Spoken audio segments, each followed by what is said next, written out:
Hello friends, welcome জানাচ্ছি আমার YouTube চ্যানেলে সবাইকে। চলে এসেছি আপনাদের জন্য আরও একটা নতুন ভিডিও নিয়ে। ফেসবুক প্রোফাইল থেকে যারা দেখছেন তাদেরকেও জানাচ্ছি ওয়েলকাম।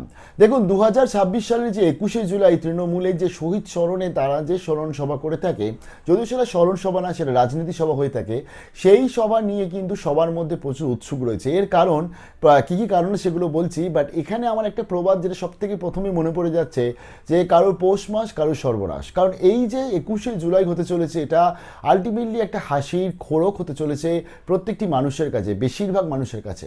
দেখুন, 21শে জুলাই নিয়ে আজকে বিশেষত যে চাপানুত্তর চলছে তৃণমূলের এ টিম এবং বি টিম, প্রত্যেকটি জায়গাতেই আজকে একটা জিনিস 21শে জুলাই সব থেকে আগে দেখা হবে, যে কোন দলে বা কোন এ টিম না বি টিম, কোন টিমে আজকের ভিড় বেশি হলো।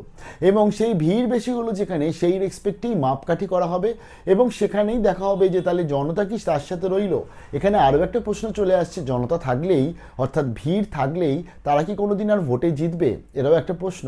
কারণ 21শে জুলাই নিয়ে আজকের যে তৃণমূল আজকে তারা তাদের শহীদ সভা করত, সেটা তারা আজকে প্রাক্তন মুখ্যমন্ত্রী মমতা ব্যানার্জি তিনি আজকে সেটাকে এমনভাবে রাজনীতিকরণ করেছিলেন, সেখানে ডিজে বাজিয়ে অথবা তারা ধরতে গেলে গানে নাচতে নাচতে তার 21শে জুলাই সবাই যারা যেত, যারা সমর্থক ছিল, এবং সেখানে গিয়ে তারা একদম মোচ্ছব হতো। সেখানে ডিম ভাত থেকে শুরু করে এবং বিভিন্ন ধরনের মেনু থাকতো সকাল থেকে দুপুর অবধি, এবং আসার সময় তারপরে বাস ভাড়া করে একদম পুরো হিসাব মতন।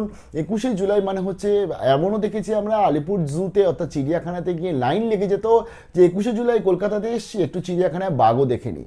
এবং কিন্তু এই যে বর্তমানে শহীদ সভা থেকে যারা যে রাজনীতিকরণ করে এসেছে এত বছর ধরে, তার জন্য এই বছর 26 সালে তাদের যে ভরাডুবি হয়েছে বিধানসভায়, তার পরবর্তী এই 21শে জুলাইটা তারা যদি বাড়িতে একদম শহীদ একটা সভা করে ছোট করে, তারা যেরকম রবীন্দ্র জয়ন্তী করেছিল প্রাক্তন মুখ্যমন্ত্রী মমতা ব্যানার্জি, তো সেরকমভাবে যদি করতো, তাহলে আমার মনে হয় এই হাসির খোরকটা থেকে তারা বাঁচত। অ্যাকচুয়ালি এখানে একটা কম্পিটিশন চলছে, তৃণমূল এ টিম, তৃণমূল বি টিম। একটা মমতা ব্যানার্জি টিম চলছে, একটা হচ্ছে ঋতব্রত ব্যানার্জির টিম চলছে।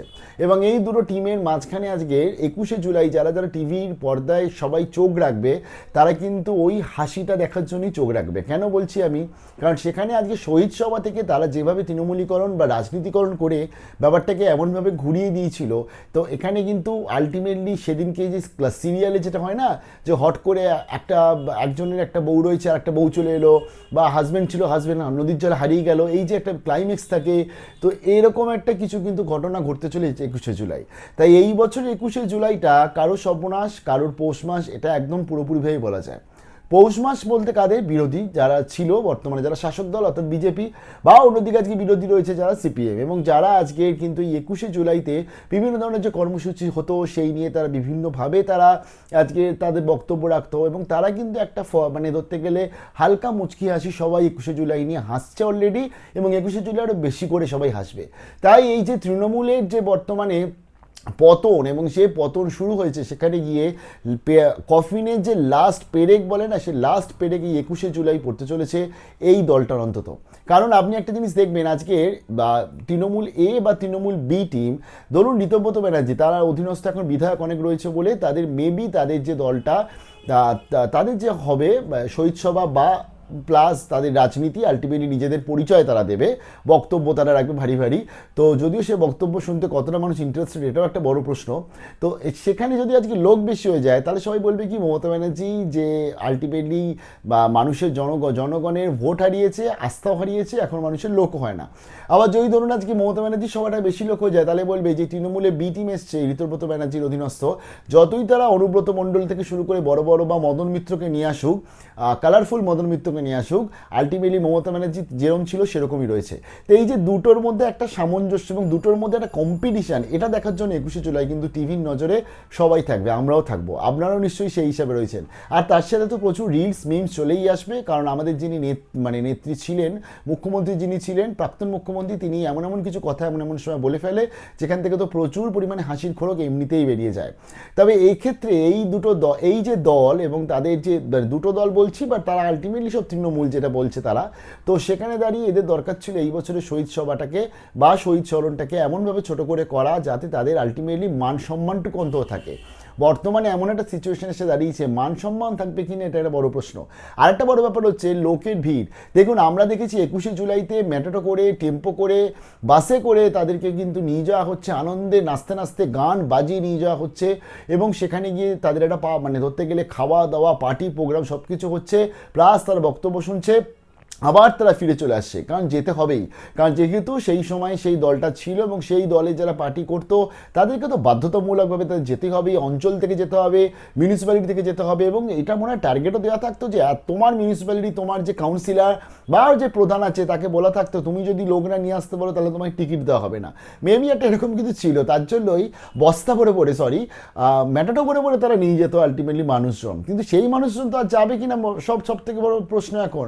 কারণ যারা আজকে বিশেষ করে সেই তৃণমূলের যারা আজকে ক্ষমতার আসার আগে বা ক্ষমতা আসার পরবর্তীতে যারা আজকে সেই পার্টিটার ওপর ছিল, তারা বর্তমানে এ টিম বি টিমের জন্য ঘেটে গ হয়ে, এবং তারা সবাই মোটামুটি তাদের মধ্যে বেশিরভাগই এই বিজেপিতে গিয়ে স্লিপ হয়ে চলে যাওয়া, এবং সেই যে বিজেপিকে যারা সারাক্ষণ ধরে অন্যান্য বিভিন্ন ধরনের বা কথা বলে যেত তারা এখন ধরতে গেলে সেই সমস্ত যে বিধায়ক যারা বর্তমানে জিতে এসছে তাদের ফেসবুক পোস্টে গিয়ে তারা জয় শ্রীরাম লিখছে, তাদের ফেসবুক পোস্টে গিয়ে তারা লিখছে খুব ভালো ডিসিশন। তারা মানে যারা কিছুদিন আগে অবধি মানে 4 তারিখের রেজাল্টের আগে অবধি বলতে একদম মন খারাপ করবে না, জিতবো আমরাই, এই ব্যাপার আসছে, এই ব্যাপার আসছে, আলটিমেটলি এটাকেই বলে মনে হয় ক্ষমতার বিকেন্দ্রীকরণ হওয়া, এক জায়গা থেকে অন্য জায়গায় শিফট হয়ে যাওয়া।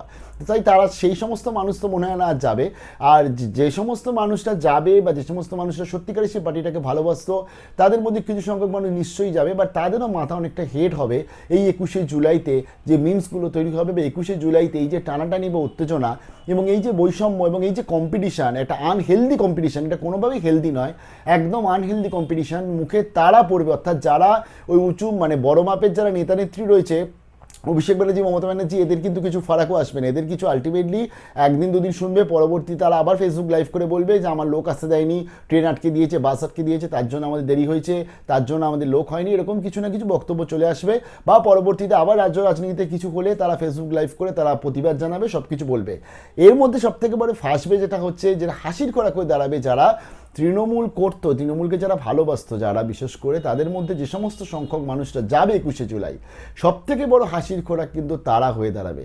তাই এই যে দলটা আলটিমেটলি তো মুছে যাওয়ার একদম দোরগোড়ায় চলে এসছে। এবং আরও একটা ব্যাপার বলে দিই, এই যতই তৃণমূল এ টিম বি টিম হোক, এরা আর কোনোদিন ভোটে জিতবে কিনা এটাও একটা বড় প্রশ্ন। কারণ এখন সিচুয়েশন এমন এসে দাঁড়িয়েছে, এদের এই বক্তব্যগুলো শুনলে অনেকেই আছে তারা হেসে ফেলছে, তারা সেটাকে ওই সিনেমা বা সিরিয়ালে যেরকম ধরনের টুইস্ট হয় সেই টুইস্টের মতন তারা দেখছে। তাই সর্বনাস্ত অবধারিত, সর্বনাস্ত যা হওয়ার হয়ে গেছে, এখন এটাকে এতটা হাসির খোরাক না করলে পারতো। কি মনে হয় কমেন্ট সেকশনে জানাবেন।